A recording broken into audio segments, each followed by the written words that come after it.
করছি নিশ্চয়ই দেখা হবে। আমরা সেই সুপ্রিম কোর্টের 3 এপ্রিলের রায়কে তার কাছে তুলে দেব।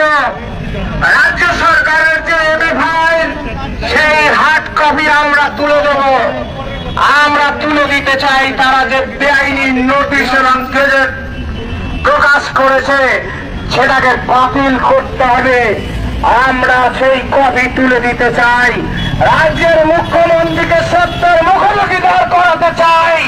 আমাদের মতো ছাত্র যৌবনদের কাঁধে ভর করে শিবুর নন্দীগ্রাম নেতাদের আন্দোলনকে ভর করে রাজ্যের মুখ্যমন্ত্রী হয়েছিল। তিনি বলেছিল সংবিধান ভায়োলেশন করবে না, অথচ আর্টিকেল 14 এবং 16 ভায়োলেশন করছেন। তিনি আদিবাসীদের ঠকাচ্ছেন, তিনি মুসলমানদের ঠকাচ্ছেন, তিনি নবশূদ্রদের ঠকাচ্ছেন, তিনি সাধারণদের ঠকাচ্ছেন। আমরা সেই আয়নার সামনে মুখ্যমন্ত্রীকে দাঁড় করাবার জন্য সমস্ত পুলিশি বাধাকে প্রতিরোধ করে আমরা এগোবো। আমরা ক্ষুদিরামের দেশের মানুষ, আমরা জানি কিভাবে আত্মত্যাগ করতে হয়। আমাদের জীবন তো শেষ, সুতরাং শেষ হওয়ার আগে আরেকবার ঘুরে দাঁড়িয়ে শেষ হতে চাই। সেজন্যই আজকে বিধানসভার দিকে এই অভিযানে আমরা অংশগ্রহণ করতে চাই। আর বলেছিলাম বারবার, এই রাজনৈতিক দলগুলো তাদের সবাইকে আমরা বলেছি আসুন, আবারও বলছি আসুন, সবাইকে স্বাগত। কিন্তু রাজনৈতিক দলগুলোর মুখাপেক্ষী না থেকে নিজেদের চাকরি ফেরানোর যে লড়াই, সেই লড়াইয়ে আপনারা অংশগ্রহণ করুন। কারণ আপনাদের চাকরি কেউ চায়নি আপনাদের চাকরিটা বাঁচুক। এটা বাস্তবতা। আমরা দিল্লিতে বিভিন্ন দপ্তরে ঘুরেছি, আমরা জানি, আপনারা অনুভব করেন।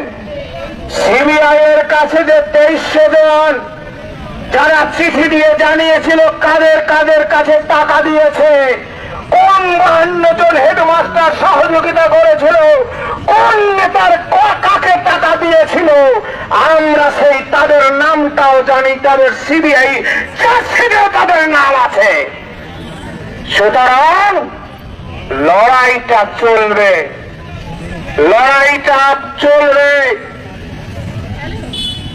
যারা দূর দূরান্ত থেকে আছেন, আপনাদের বন্ধু বান্ধব, তাদেরকে কারেন্ট লোকেশন পাঠান। আমাদের গ্রুপগুলোয় কারেন্ট লোকেশন পাঠান।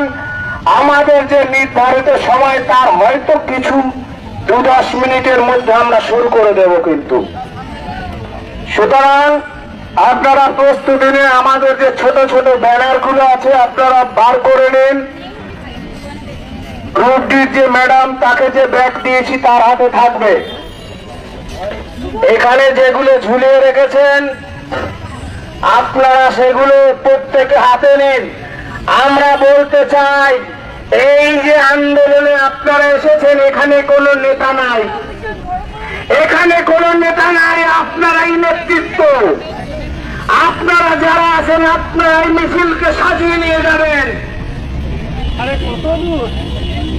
সুতরাং এখানে কিন্তু আপনারাই নেতা, আপনারাই কমিটি, আপনারাই পিটিশনার।